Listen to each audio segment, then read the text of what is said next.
we are. Here we are. This is Your Music is Bad and You Should Feel Bad.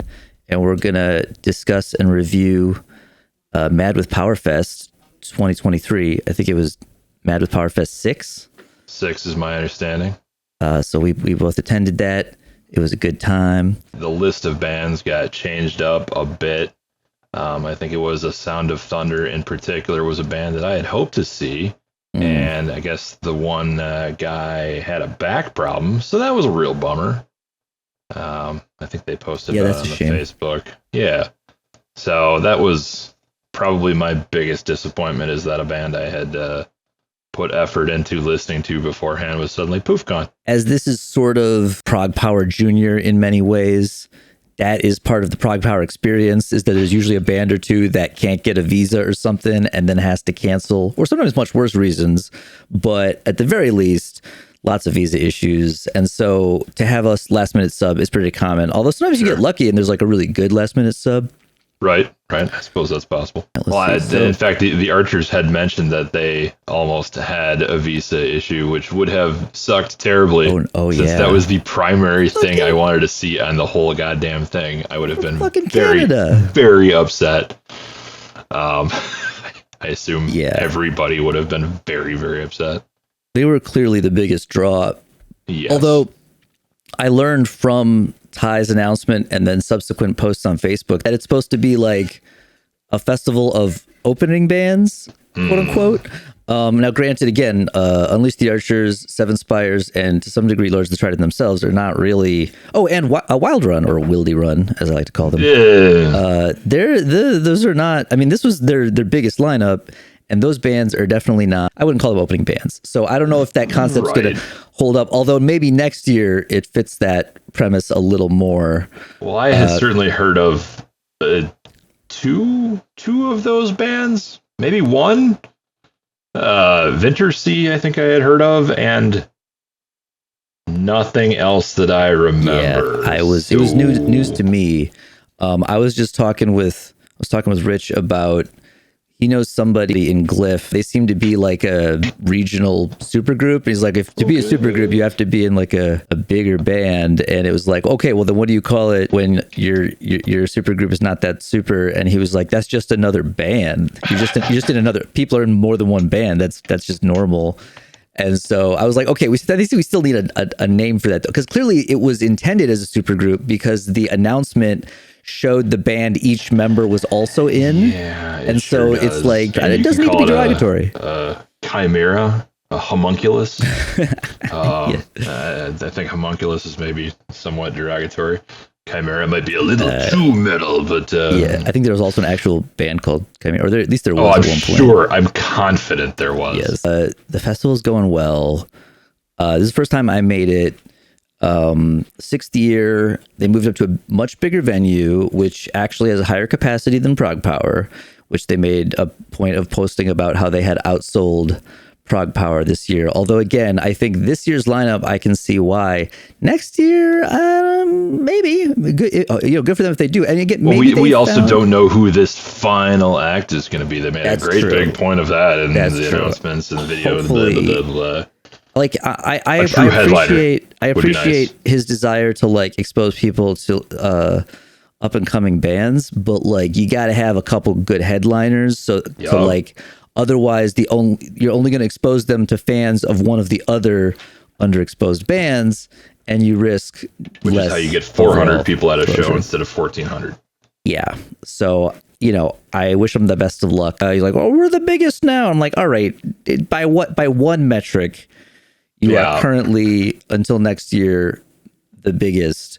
What I will give them is that it is officially surpassed Prog Power as the nerdiest metal festival in the country. So I used to always tell people, oh, I'm going to the nerdiest metal festival. But now Mad with Power, by the addition of all the video games, it's definitely Prog Power. The thing I don't know if he knows is that Prog Power intentionally passed up chances to move up to a bigger venue, because Glenn quickly realized that you have 1 year where it sell out in a couple days, and then another year where it doesn't sell out or takes the whole fucking time. Like he was posting recently about the last few tickets or whatever to Prague Power, which is in a few more weeks, I think. It's ups and downs, and so hopefully it keeps. And I don't want to talk too much trash because you still want to be welcome at the other show. And I would play it if I had it would be an extremely appropriate show for the Flattened Earth if a live band occurred. And I'm working on the remix and remaster of the Mirror Black CD. Oh, sure. And I talked to two of those guys at the show. Someone on Twitter was like, "Oh, it's real." I'm like, "Listen, pal, there would have to be enough people interested. But if there was ever going to be a place where it could happen, that it would be this, because it's in Madison already, where the people who used to come to our shows live, and also it's the type of show where they would make a big deal out of reunion of some band that nobody's ever heard of. So if there was ever going to be interesting, it's a might super be long at shot. 3:00 or maybe at 3:30. Well, yeah, exactly. The first band is like 5 or something, so it's not that bad. And I'm sure there's a good amount of people. So let's talk about the show a little. Okay, so we missed some of the early bands because we was pre-gaming a lot, but that was a good time. No complaints. You got to do that. Yeah. Let's see. There was whiskey. Whiskey's important, and it's very metal. So did we catch? Did we catch the end of somebody before Wilderun?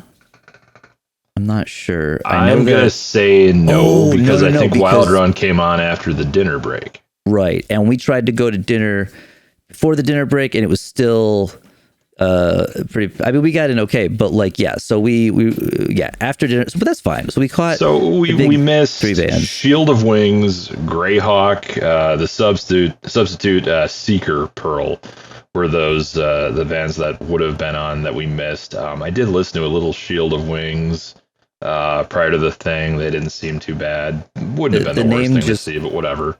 The name just reminds me though of the Key and Peele The Power of Wings sketch. Oh God, because that was literally like a power metal parody, and I'm like, I don't know if you should name your band too close. You'll have that. And so every time I see them mentioned, I just think of that sketch. But I'm sure they're terrific.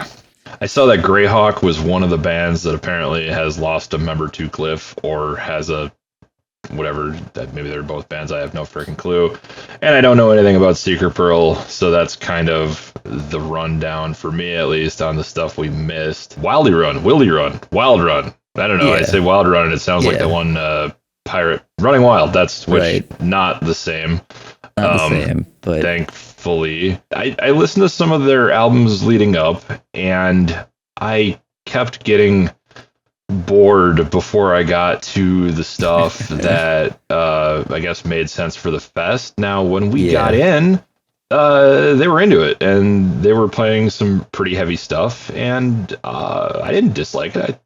I thought it added to the fest. It was more progressive maybe than a lot of what was there, and they could certainly use more of that. Yeah, it was. I mean, it's power metal, quote unquote, but right, and I definitely don't think of them as a power metal band. And I didn't really think of many of those bands as power metal bands. It's potentially good because you don't want to overly make it so niche that you can't find any bands in like 2 years. And the Wilderun, I can't stop it. They're very popular online. I got a lot of flack for being somewhat unimpressed with their big album was The Veil of Imagination. The one after that, I was like, I think even more underwhelmed by. Epigony, I think, was the most recent one. That's the new one, and gotcha. I was really underwhelmed with that one. Veil of Imagination has some cool stuff on it, and I get some of the hype for that. Maybe I'll have to go back. It's not exactly the same song, but they played the hit, which is the one song that I can remember, and it's Far From Where Dreams Unfurl, but the chorus always reminds me of Stonehenge by Spinal Tap. Yeah, so I'm always hearing like Far From Where Dreams Unfurl, where the banshees live, and they do live well. And then it's not exactly the same. It's really not, but it has a similar vibe. There's similar elements. I will have to hunt that up. Remind me after the fact to hunt that track up, because I need to hear the Spinal Tap similarities. Yeah, that'll be. But they played that, which is good. And then they played some other stuff I didn't recognize because of whatever. But it seemed like they did not lean into the sad boy stuff that I got a lot of, especially like early on the albums. Which you're setting up the ambiance of the album, and that's fine. And you don't need that in a concert. So that was good. I enjoyed them more because I didn't have to listen to sad boy bullshit. Yeah, I heard that their earlier album, the one before Veil of Imagination, was more folk metal focused. And then I don't know what you exactly call the last one, Epigony, but it was also, like you said, it was just more of that side of it, because the whole thing people like is because of the contrast, right? It's sort of, I think of them as like a post Opeth band, but Sure. but the Veil of Imagination, I think, did better with the contrast. Maybe not enough of the contrast and some other stuff, or taking too long to get to the parts that sound like metal. I get people liking the contrast. I worry with some of these bands that people see contrast in a band sound and think, hey, that's a prog band. And then it's not a prog band. It's just a band that has boring parts and parts that aren't as boring, or at least see. And that's not what that is. It's just uneven songwriting. Yes, there's not uneven songwriting in prog frequently, but that's not prog. Yeah, just sometimes boring and sometimes not so bad, like the Matt Smith parody of Saint Anger. The songs are longer, so that automatically means that's a good. Exactly. I will say they sounded good though. They sounded real good. That was before the mix was not awful at that point. Thank God. Maybe they had their own sound guy. That would explain it, because I would really like to know who was responsible for the audio engineering at various points. I don't know if it was the same guy throughout. I don't know if it was the venue guy. I don't know if it was Ty's guy. If it was some guy that they hired for this thing. I mean, let's get this out here early on in this whole show. Sound engineering was a huge problem. Yeah, it was all over the place. Huge problem. And there's a lot of times where it was way too loud. And like, our experience was that after Wilderun, I went up front to meet some folks, and as Powerglove was coming on, it got way louder. And I put in earplugs, and it was still way too loud. And then the same thing happened a bit the next night when I had plugs in the whole time. But like, you can just tell when it's too loud. They're the kind of plugs that don't reduce it a huge amount, because they want to keep as much of the frequency range as possible. It's supposed to be, musician plugs. It was too loud for them still. Like, I could feel it. I had industrial earplugs in, like actual safety earplugs in. Oh yeah. And it was still very loud. Damn, it was really, and it's a metal show. It's supposed to be loud. No shit. We've all been to metal shows. We know what metal shows should sound like. Yeah. When it is so loud that you can hear everything distorting and peaking and almost crackling in some of the sound, that has to be addressed. And it seemed like the only addressing of that was, louder? Yeah, okay, we can go louder. Often in the middle of songs, in particular, so Unleash the Archer set, songs that we're all very familiar with. We kind of know what things are supposed to sound like. Halfway through, I forget, 4 or 5 different songs, listening, enjoying. Don't have earplugs in because I can listen to metal without earplugs. I don't have to. Suddenly, oh fuck, yes, now I have to. And that's awful. I don't have any concept of reason as to why that would be. And we're standing a ways behind the sound engineer. We're the sound engineer and then lighting guys and then us. Yeah. And he has to have heard that, or he has odd ideas about levels, hearing loss. Something was very wrong. Have already suffered a lot of hearing loss. Even if he was wearing plugs, like, again, we were wearing plugs and we were further back. It doesn't make any sense. Don't mix it for having to have earplugs in that kill right 3/4 of the sound. In front of anybody in the front of the crowd on the floor has hearing damage. Like, absolutely, regardless if they were wearing plugs. Yeah. I'm sorry, you have caused hearing damage to most of this audience. For real. And there's not a lot of seating at this place. There's like a little upstairs area with a little like rim of seating. That's one thing I'll give to Prog Power is there's a ton of seating on the side of there's like a floor space, and then from the floor up, like this, like it's like arena seating. It just goes up until like the absolute back upper area. A festival like this, you might want to sit down during a band you don't care that much about. You can still watch them. You can just take a load off. But here you were supposed to go play video games, right? But there's no rest for the nerdy at this festival. A lot of times at these festivals, they have like a main sound guy, and then any band that has their own guy can take over and do their bit, because like the headliners will usually have their own guy, and you can usually tell because they know exactly how to mix them. And there is that also did not seem to be the case. Yeah, this time. I don't know what's going on. All of Saturday night mostly, for sure. Yeah, except that thing where like the earlier bands might not be as loud because they just sometimes do that, where they're like, no, we want it's not the big show. People are still walking in. Yeah, and so that maybe is why we got a break with Wilderun. But yeah, Powerglove, Seven Spires. Powerglove is interesting. I know Ben Cohen. He's one of the guitar players. He's a great guitar player. And I was kind of excited to see them because of that. But I think they've had a lot of lineup changes over the years. They're now down to 3 guys. I believe it's the drummer's band.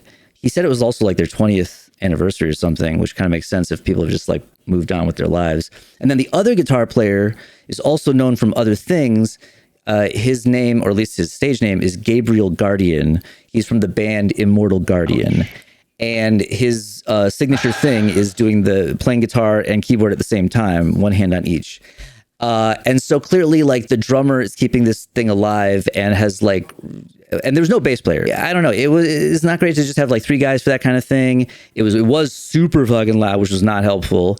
And then it was also the sloppiest set that we saw the entire fest. Yeah, they were all over the place. And who knows? Maybe they couldn't hear because it was so loud.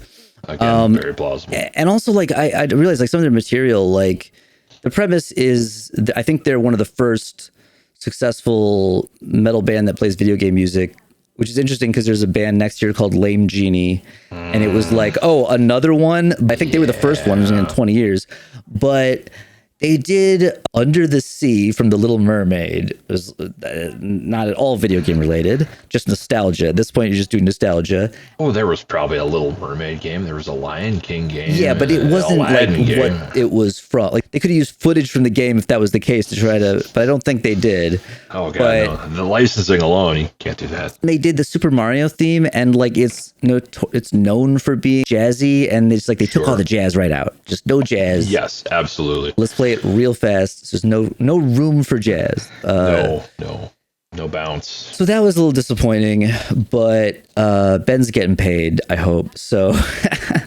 they all I would support more of the inspired, not directly. And there's a lot of that now. Give me some more Proto Men. Proto Men played in Madison a couple of times and were fantastic. The second show had really bad turnout for whatever reason, probably because it was like a Tuesday.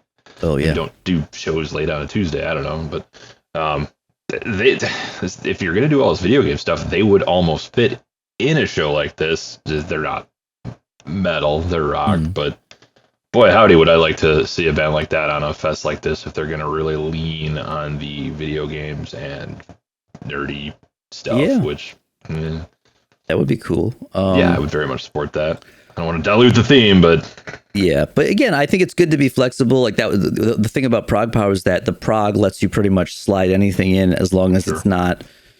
And then even sometimes they would slide that just stuff that like there were death metal bands that weren't even prog. They were just like people wanted to see them. We needed somebody that people were going to get excited about.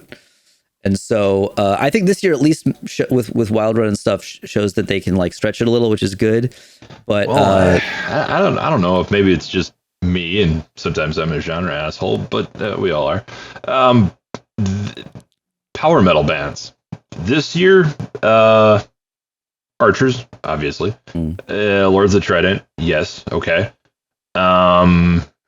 Seven Kingdoms. I guess Seven Spires. I didn't look much into Seven Kingdoms. Seven Kingdoms is definitely power metal. All right. Seven Spires is kind of, but you could almost call them prog because there's like enough of a mix in there.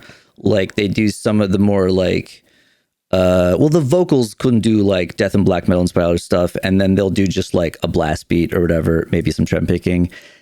That's about as far as you can go, really, probably saying with it. But it's. I should back up. Maybe this year was pretty good. Next year, the lineup from the video, were 2 of those bands power metal and the rest were death metal, right? Other than the one that was electronica? Well, there was a couple that had like. Well, there was vocals, the Hobbit band, which who gives a shit? They still kind of sounded more like in the ballpark of like power metal with extreme vocals almost. Like, I don't know. I'd have to listen to it more, but that's what I'm saying. But power metal fest. But they weren't like brutal death metal bands. Clean vocals, but that's more than anything else. That's power metal. There are power metal bands now that will use the extreme vocals more, and so I'm not surprised. And it's good to have some of that in the mix. Keeps things interesting. But I get what you're saying though. Not a lot of like pure power. Yeah, there's a few notable ones. It's like nerdy metal. Nerd metal would be a much better classification. Which, as I said, then they could claim to be the biggest nerd metal festival in the country. Maybe the world. I don't know. Safely claim. Well, it's hard to say. I don't know. There might be somebody in Europe that's Oh, good point. Never mind. I'll walk that back. Just in the country, let's for sure. Let's be careful with that one. There you go. Maybe North America. Maybe. So Seven Spires was pretty good. There's their usual. I mean, I've seen them at Prague Power. They did the usual thing. They sounded real good. And they sounded good, and it was with their show. It was loud, but it wasn't like horrible. It wasn't as bad as Powerglove. It was like at least more like expectedly loud. I still spent most of that set with earplugs in. Oh yeah, no, for sure. I was in pain by that point. I had klaxons ringing in my ears for the next day. So thanks, audio engineer.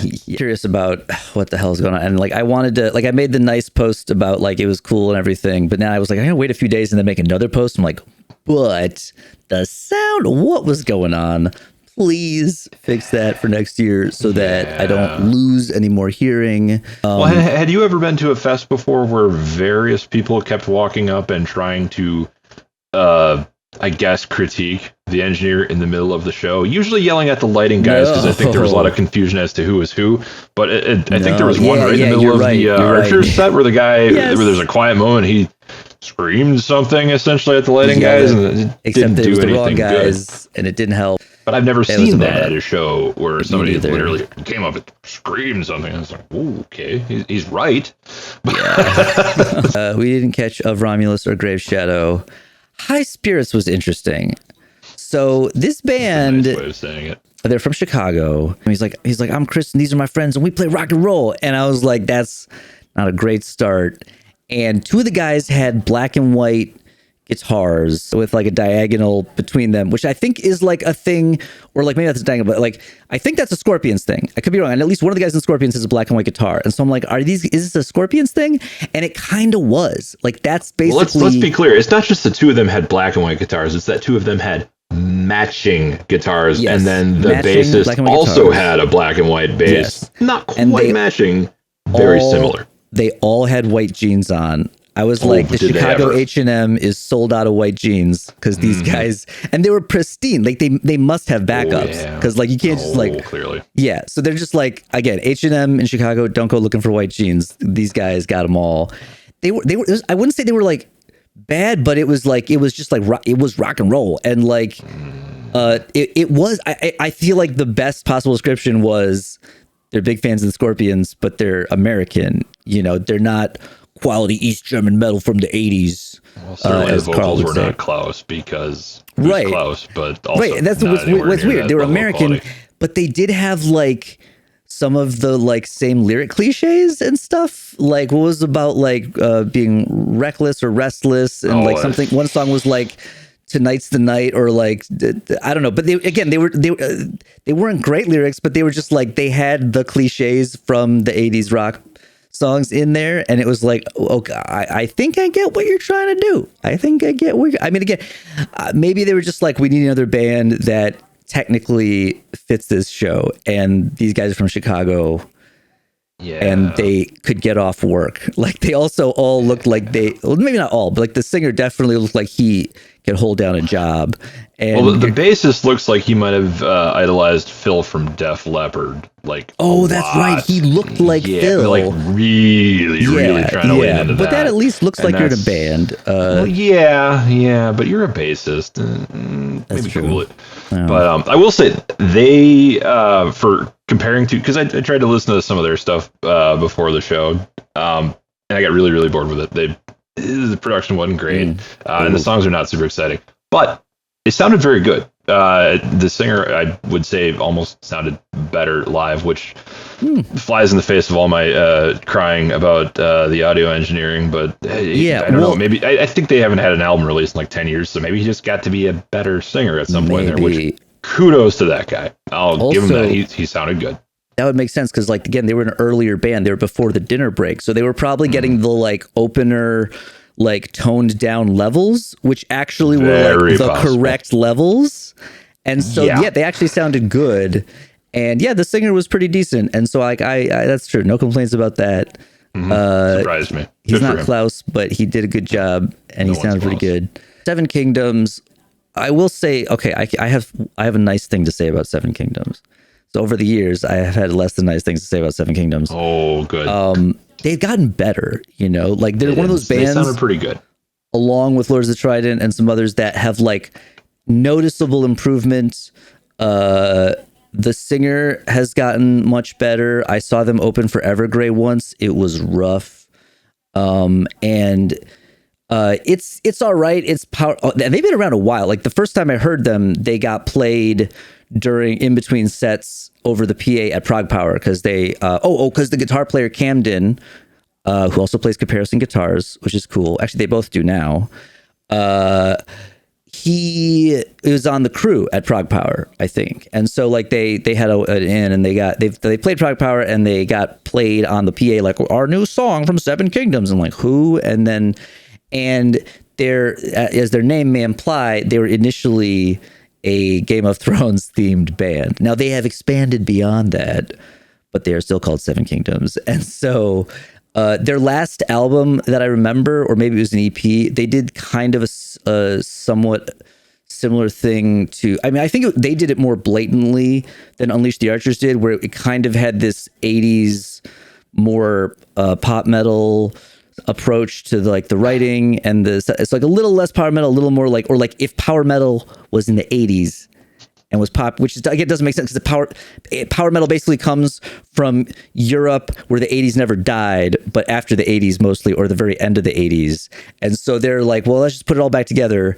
And I don't think they did it as well as Unleash the Archers, but I don't know. I could have a lot worse things to say, and I actually don't. What we caught of that, they sounded pretty good. I hadn't done a lot of listening to them to compare anything. I've heard them before, these things, like you said, but again, they benefited from sound that was not oppressive, and therefore stuff sounded pretty good. True. They got the the right after dinner is fine, So no complaints about them really. Maybe I'll even go back and actually listen to their stuff now that I know that they can sound pretty good.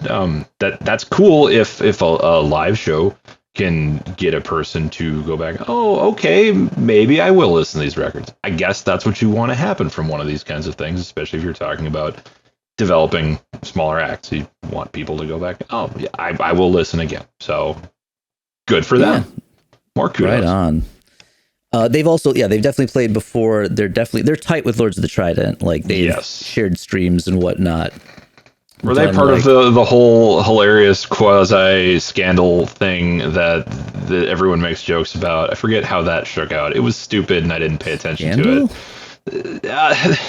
There was somebody's wife. Ty is hanging out with somebody's wife. Blah, blah, blah. They made a reference to it in the video. It was a very stupid thing. It was like, oh yes, people who are friends are doing things with their friends. How dare they? It was something on the internet, and the internet is dark and full of terrors. Yeah. I didn't totally catch that, but that's funny. And well, I know they've done a lot of like jokey promos and stuff. That was, I think that was referring to that. It was a while ago, and it was stupid. So okay, maybe someone mistook a promo as serious or something. Who the hell knows? People are questionable sometimes. Yes. But so Lords of the Trident, this is the first time I actually got to see them in person. I've seen their streams and stuff, and I've been I've seen them quite a few times. I've seen them over the years quite a few times, and they are getting better and better.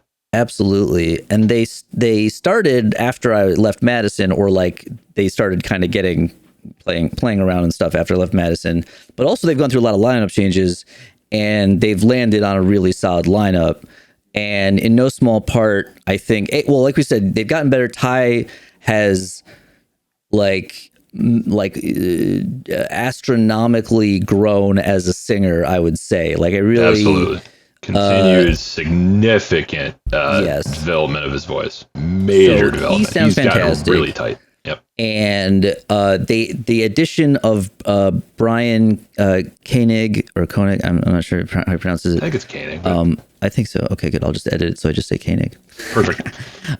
He used to be in a band called Luna Mortis, which was really originally called the Ottoman Empire, and Mirror Black played a lot of shows with them.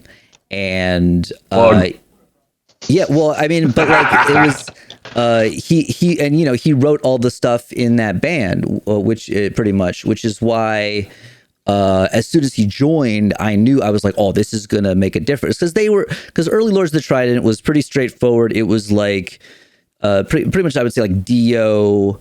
There was kind of the tongue-in-cheek thing. It was supposed to be kind of like a little play off of like tongue-in-cheek, very jokey, but musically it was pretty close to like Dio and stuff like that, and not even so much the like faster, crazier power metal, just kind of like sort of power metal, but like straightforward. Again, Dio is the best comparison. But Brian came in because like Ottoman Empire was kind of more of a prog, death, a little bit of death because of Mary's vocals kind of thing. And so he came in and without deviating from their style and gimmick, really, he added a lot to the writing. And I think he had come back from getting some kind of a music degree, possibly composition. And so like they added a lot of like, the old fake orchestration, which I believe he is responsible for. And so anyway, my prediction is completely true. And they went up a big notch with the last couple albums. And so hopefully that's paying off for them. It seems like it. And they played a really good set. They sounded real good. I think still too loud again. Right? No, they were creeping into that area. Mm-hmm. But aside from that, they sounded good, and they played a good show. Yep. And I hope to see them again someday. Perhaps on another Mad with Power, or perhaps somewhere else. But it was very good. I'm glad I got to see them. And it was interesting. Ty did not set anything on fire, which I would not be surprised if that's simply because of building codes in a big. I got the impression someone mentioned something about them not being allowed to use fire at this, and having seen many of their shows, there were a lot of things on fire. Yeah, small things, usually kind of humorous in nature. I don't know that it would have added much because I appreciate larger venue. Yeah, good that we're just not doing that. It was enough that they still fired off those streamer things and managed to hang them from the stage lights. That was silly and derpy, but I guess if you get a Lord's show, you got to have some derp. It's and he did still bring out like a light up Guitar Hero guitar. Yeah, that's been a mainstay for a long time. Recurring gimmicks, and I think sometimes that's one of the things he'll set on fire. But which I always think is funny, because I always look at the guitar players when he does that, like, is he mocking you? Why do you not simply kill him? Like, I always feel like if you did, I'd be like, here. Are you doing like? But but it's, again, it fits their style, their gimmick. His armor was quite spectacular. Yeah, the armor has developed, gotten completely overhauled, completely new, and he put a lot of work into that. That's handmade stuff, so that's absolutely good for him. Very that's good. Super cool. And he's really, the pants are awful. He needs some metal band guy pants. I don't know, true. Like I mean, red they are parachute at least pants. Yeah, but they at least blend in enough that there were no longer any like like yeah, you didn't have signs like of black IT guy sweatpants or something. yeah, like you're no longer any little bits sticking out. Ty, leather pants, Ty. guy. Come on, you can That's do this. That's probably the way to go, honestly. For real. And he doesn't even have to make them. I'm not gonna say Ty's got to make some pants. I bet he could, but just some leather pants. Yeah, I don't know. Leather pants. Not like parachute. They look like maybe parachute some cool pants. boots. Yeah, gotta get some boots. I don't know what his are on his feet. I couldn't see, but that's probably for the best. But yeah, boots, cool boots, like boots, black shoes, whatever. Probably. But again, it's fine. I didn't even see. Boots. So, yeah, some serious armor thing. Heavy metal boots and some leather pants. But that's all show. That's not the music. The music, yeah, really good, put on really a good show, and that's good other for than them the too. So volume. like, yeah. Honestly, there was oh fuck, who was it? It was The Hard Times, the humorous publication. The Hard Times did a list of best and worst metal bands by state. Oh goodness! And in Wisconsin, the best was, I think they're a hardcore band called like Seven Angels, Seven Wizards, Seven something. I don't know. I've never heard of them. And they're like, that was the best. Nope. And they called Lords of the Trident the worst. And I think that is absolutely not true. I have played with much worse bands. Definitely heard worse. Yeah. I mean, mean, there's a metal fest coming up in Manitowoc in September. I would go out on a limb and assume that it's got like 11 bands. I would assume 11 of 11 are probably not as good. Yeah. I think 100% on that. Well, the way I'm taking it is that good for them that they have heard of Lords of the Trident. Good for Lords of the Trident that they have heard of them to be put on this list, which is probably mostly a joke anyway. Yeah, the Hard Times being very sarcastic, they might have essentially meant that, hey, listen to the Lords. They're really awful. No, they're just hating on the nerds. Yeah, well, that's fine. It's important to do. You have to do that. I just want to say I don't think it's true, and I think part it's of the unfair, social contract. But good for them for mentioning them, even if they maybe should have flipped it. I can't think. The thing is, I was trying to be like, because I'm like trying to think of like who would even be a better Wisconsin metal band. There's not a lot of big time Wisconsin metal bands, and I was the only way I could even. Like there was some because they gave Nikki Sixx worst of like Iowa or wherever the fuck he's from. I was like, since they gave him solo Nikki credit Sixx, for a state, I was like, Jeff Loomis is from Wisconsin, and therefore give Jeff Loomis maybe best metal band or indirectly because Nevermore's from Seattle, but still, I was like, Jeff Loomis has done some stuff. Give him that on a technicality, or honestly, maybe the Lords might even be the best metal band in Wisconsin right now. I don't know. I don't know enough. Very well be. At least the best active one potentially. They've won various awards. There you go. Well, here let's do this. I've never heard of any of these bands. Like I said, this is it's at Pet Skull Brewing, which is a big up and coming brewery in Manitowoc, and they're doing a lot of different metal shows. So this is kind of interesting that they're kind of going with a 8 bands. It is apparently 8 bands, 11 hours of metal, blah, blah, blah, blah. Let's see if you've heard of any of these, because I sure as hell haven't. And I'm not even sure how I'm supposed to pronounce some of these. Macabre, like a joke on macabre. It's Micawber.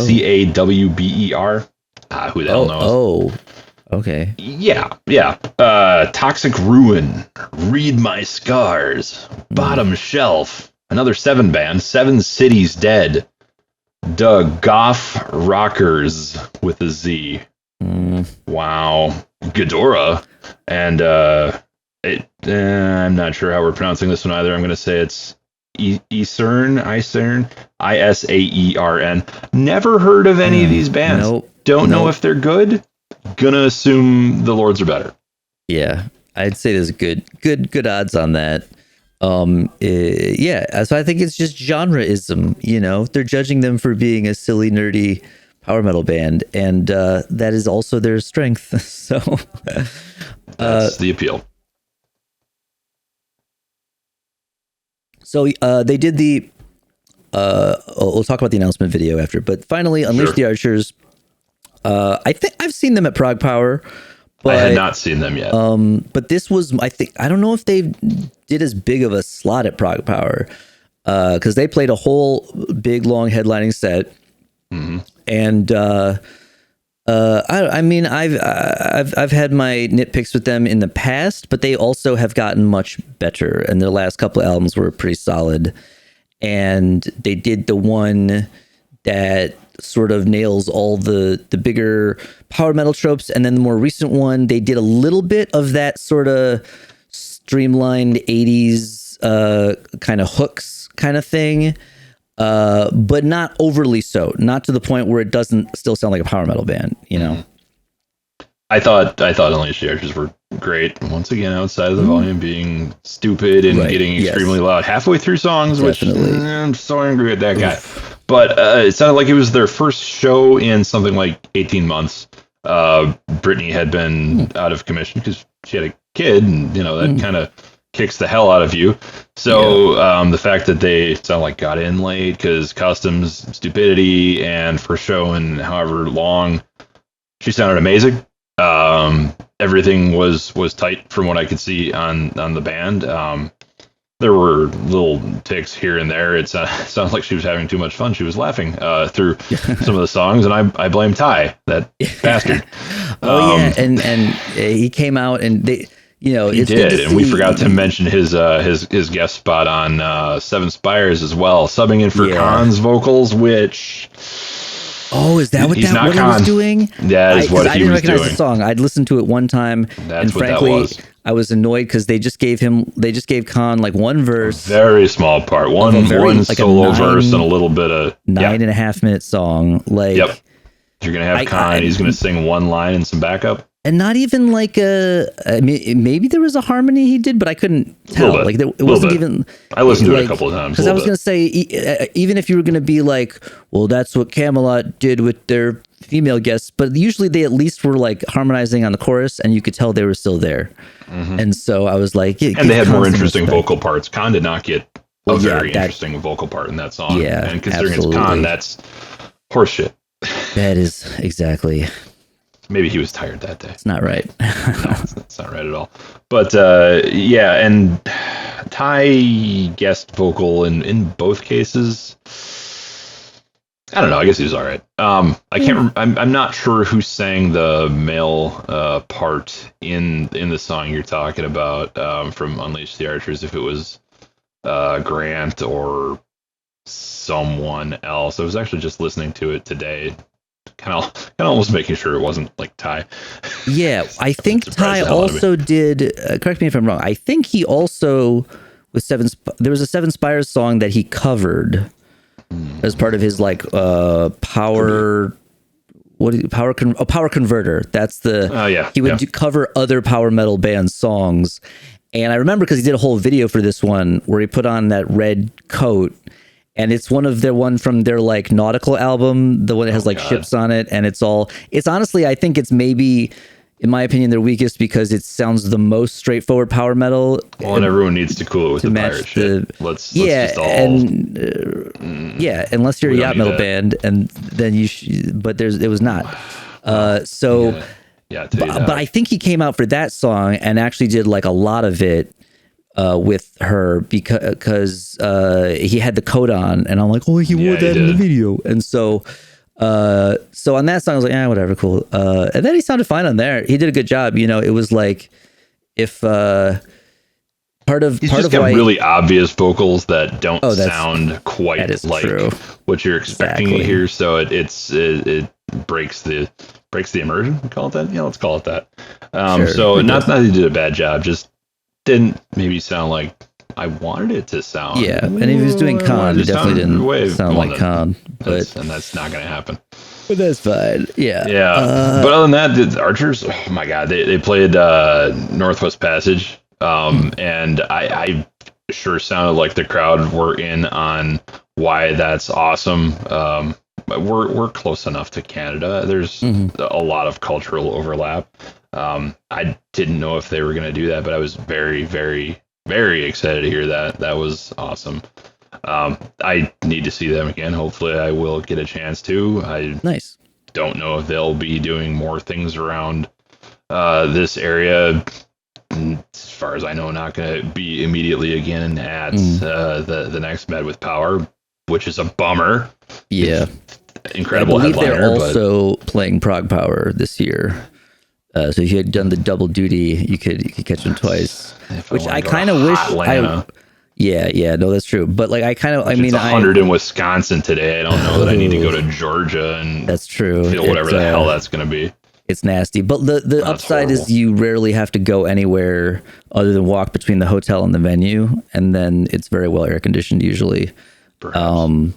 But I mean, I'm a little bummed I can't see Ad Infinitum. They're going to be at Prog Power as well. Now, is Melissa Bonney still doing stuff with Ad Infinitum? Is that her primary band now? I believe because I know she's doing a lot with Camelot now. Because it's like on their major tour, as far as I understand. Right. But I wouldn't be surprised. Actually, I don't even know. But let's find out. I would not be surprised if they were touring with Ad Infinitum. Ad Infinitum is basically that their genre Camelot, is B-Squad. Right. Camelot with 8 strings and Melissa Bonney. That's what they are. And Camelot not have any 8-string guitars going on anymore? No, he's never gone past 6. Tom, he's a 6-string. He's tuned it down, but that's it. And honestly, I don't know, maybe that would spice things up a bit. But although people are saying the new one is better than the previous few, I think pretty good. I need to go back and give it another listen. I'll give it another listen. It wasn't bad. No, they're not. I suppose I have to be careful when I say what the hell Tommy, because there's lots of Tommies in Camelot now. Yeah. They were touring with Xandria and Battle Beast.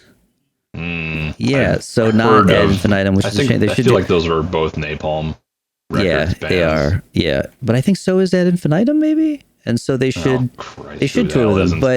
But they are both. Camelot is also playing Prog Power, so I'm sure there'll definitely be some crossover going on there. Seems pretty likely. But I will not be. You really have Camelot without crossover, because that's kind of been their thing for the last 2 it definitely spices it up a bit. You know, it's once you lose, you got to do something interesting. Not that Tommy's exactly. bad, and Tommy's decent, but they need to. Honestly, they should try to write some different kind of melodies that doesn't sound like he's just doing Khan, although it's probably has something to do with like I would guess Thomas writing the melodies, but I don't really know for sure. I'm speculating. Most likely, but they've got a sound, and you stick to the sound. Yeah, that's true. The sound. They're not prog, and their new album. People are saying it's good. Some are saying it's the best they've sounded since Mirror Black opened for them on the Black Halo tour in St. Paul, Minnesota. Yes, that's what I've heard. That's what I've heard. Yes. Yes. Oh God. Okay, I had to get it in. And I'm gonna make that T-shirt. I just realized I don't know if I can get away with using the Camelot logo. But once I get another copy of the Mirror Black logo, I'm definitely gonna make that T-shirt. But I was like, fuck, maybe I should. It is like totally. Like, it's probably gonna be a one-off. Nobody's gonna probably buy that T-shirt. So all I have to do is make one and then not sell it to anybody else, and then I can just wear it at shows like Prog Power. People would be like, "Wait, did all 3 of those bands play together?" And I'm like, "Well, yeah, obviously." Well, they're all on a T-shirt together, aren't they? What do you think that means? It's not like you can just you can just put anything you want on a T-shirt. No, it's not T-shirts with random things. Come on, like screen printing is cheap and easy to do, and you can design whatever the hell you want. Now you can just have a shirt and then order a sample of it, and then take the design down to avoid a cease and desist. Oh, I can sell the version without Camelot on it. Oh, there you go. But then I was thinking about it, and I was like, it would look dumb if it just says Camelot, if it doesn't have the logo, and there's already these other 2 pretty sick logos. So we will see. Maybe you'll have to make a Camelot parody band with a similar logo. Can't use Spamalot. I believe Spamalot is taken. Right. But if I was going to parody Camelot, it would already just be Flattened Earth. I feel like it would just be another Flattened Earth variation, because they're already like the catch-all for that kind of. Like, it's already absorbed several other joke band ideas I had. Like, no, we'll just do that as when we run out of ideas for Flattened Earth. Look, I'm trying to fill out the T-shirt. All right. Oh yeah, no, I know. Well, maybe. All right. You just got to copy the logo. Have it start with a K. Cramelot, or I think that's been taken too. I feel like most of you're gonna really have to workshop it, but we'll think on it. We'll grind on that one. Campalot. Campalot. Campy. Oh, God. or is it Call of Duty? No, there's no camping Call of Duty. Call of Duty power metal band about camping. Do not want. No, thank you. No good. That sounds horrible. Feel good. But then, did you want to talk about the video for Men with Power 7? It's all very exciting. Let me see if I can find a list upcoming of the bands. I don't know if you saw it or not. I sent you. Somebody has already put together a YouTube playlist of upcoming bands for the thing, which cool. Yay! I will definitely give that some listening. But boy, that sure didn't take long. So I guess. Also, I think I saw them say that the replay of the stream was going to be up on Twitch as well. I might give that a little bit of a look. Probably. For the stuff that we didn't catch, but all right, the video's up. I don't want to actually watch the video though. I just want like a list of the bands, maybe some description. Yeah, No, I don't think I found that list. I tell you what I can do. I can run down the playlist that I got here, and that will certainly tell me the bands. Where the hell did I put that? I have too many tabs open. So I think this is in mostly order too, unless you found it. No, I have not found it. All right. It's probably on Facebook. Probably. Well, but I've got this in front of me, so I can work with this. So the first one was Celestial Wizard. I have not heard of Celestial Wizard. They were the first one announced, and therefore I assume they'll be one of the bands around doors, and we'll probably miss them. Yeah. No, I mean, maybe not. I used to really make a point at Prog Power to get there early, catch the early. Well, probably because the first time I went, the first band was 0 Hour, and so I wasn't going to miss 0 Hour. Right. And so, like, sometimes, a lesser band is actually awesome, but I would probably have to. Nothing against these bands. It's just that maybe we don't make a big point of seeing them. Sorry. Yeah. It's going to happen, though. That's good. It's just, that's how it is. Yep. When you're the opener on the opening band festival. Here. Okay. I found the actual image of it. Yeah. Well, I see. And I don't know if this is in order. Some of this feels like it's in order of appearance, but I'm not sure. So we got. The list I have appears to be in order from because I did rewatch the video. Mm-hmm. And this, I think, is pretty much in the order of how they were announced. And you know what? The website, even the image that would maybe go on t-shirts. I don't know if they had t-shirts, but if it did, it wasn't in order of appearance either. So this makes sense that this isn't in order of appearance. Definitely wasn't in order of announcement. But okay, so Celestial Wizard, and then who is Dialith. I'm not really sure how we're pronouncing that because I don't think it comes from any linguistic tradition that I know of. I don't know. Again, a band I've never heard of. They sounded kind of deathy, which, all right. Like I said, I thought many of these bands really did. So I guess I'll give them a listen and see if they don't. I'd have to give them another listen, but all the deathy ones to me still sounded like power metal band doing death stuff, because maybe it's more the hybridization, but none of it was like, whoa, that's fucking brutal death metal, Sure, but also almost none of it was clean vocals. That's true. There was a lot less. There were if you're going to be but power metal, you should have more clean vocals than anything. I mean, yeah. Yes, you can have death or growl vocals, but clean should be the focus. I mean, it's that is the that's how I look classic at it. Power metal. It should at least have a mix. I'm not the arbiter of these things, but maybe I should be. God damn it. Right. So anyway, 2 bands we've never heard of. After that was Starkill. Yeah. Still haven't heard of. I had not heard of any of these bands. I'm sorry. I I will go down this list and I will see what's sounds good. Blech. Vesuvian, the clip that they played sounded. This I think was one of the ones that sounded like power metal with growl vocals. I don't think they sounded bad. Lame Genie. Lame Genie was clearly another video game metal band. Clearly. And I know think the clip meaning was actually Mortal playing. Kombat with Gilbert Gottfried for some Oh yeah, reason. a sample of Gilbert Gottfried that looked. Maybe they got it from Cameo or something. Yeah, didn't he die a few years ago already now? Yeah, which is what I So was that like, couldn't have been real recent. how dare you? But I mean, that might have been Mortal Kombat would be a cool one to play without Gilbert Gottfried sampled over it. But they are called. I feel like every single one of these bands has done Mortal Kombat in some way, shape, or form. Probably. I'm surprised Powerglove didn't do it, especially with the dude from Mortal Kombat. I didn't hear him play it, and the dude from Mortal Kombat was there. The one, Philip Ahn, Shang Tsung from Mortal Kombat 2. Yes. Just in case you didn't know, it was a Nerd Metal Fest. There was a guy from a video game. I've seen them do stuff at a lot of. I don't know if the Lords actually played or if it's just Brian doing, because he does some video game guitar music on the side. And so he's played some of those just like straight up video gamer nerd fests. And there was one or two where they posted pictures with a bunch of the dudes from the original Mortal Kombats.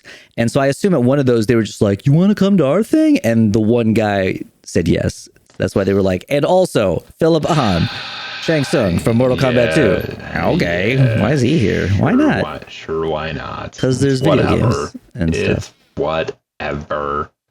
Anyway, the next band on that list was Wintersea, who I had heard of and had listened to a little bit. They sound like they got a pretty good mix of clean and growl vocals. Yeah. I'll probably listen to them more. I know they're on Napalm, so they're a bigger act than some of these. I don't know if that makes them a headliner or not to this.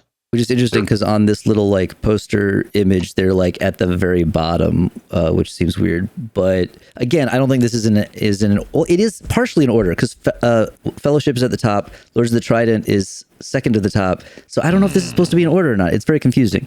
But okay. But no, they sounded interesting. Wintersea was one of the few bands where I was like, oh, I would maybe check this out because it was maybe an interesting mix.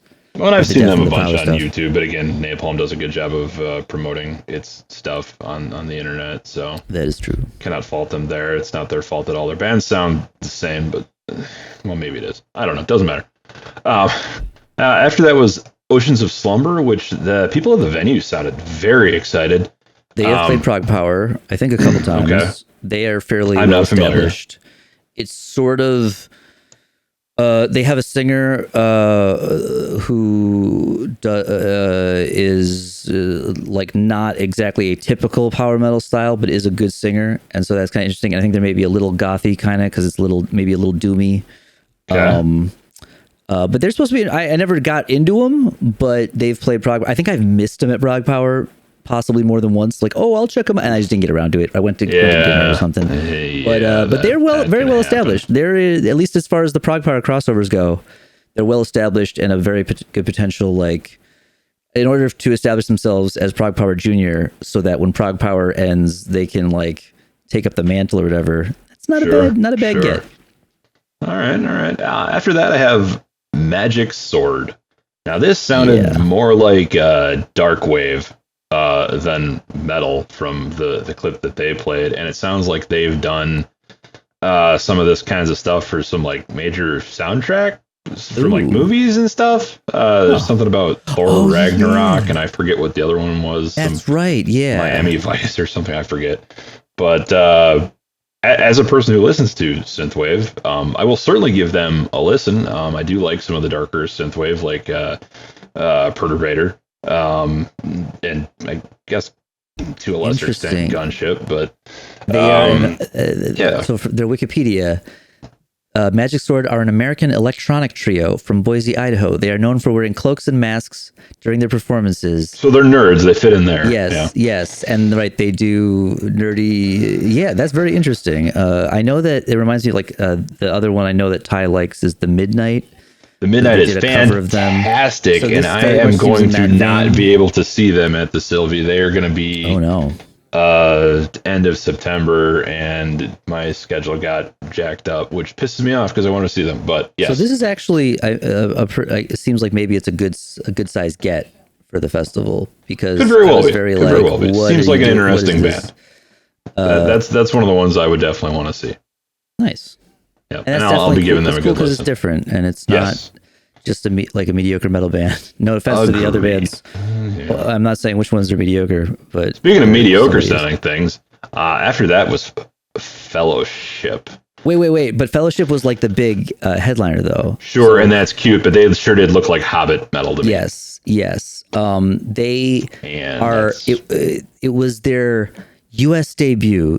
They're from England. So it's not as exciting. I was like, oh, are they like Scandinavian? No, they're from England. Whatever, UK. Hobbits. And their video they played for them was so goofy. Oh God! It looked like New Zealand or something. Right, they're very LARPy, and like a lighter. I thought of him as like a Rhapsody without any of the interesting parts. But actually, no, it's worse than that because I looked up the review because people were excited on Twitter, including Angry Metal Guy. Excited at the venue, and both a guy who I believe wrote the review and Angry Metal Guy were like, oh, I think they read Angry Metal Guy because they like this band and we wrote a good review of this band. And so I looked up the review and they were like this. They compared them to oh my God, hold on a second.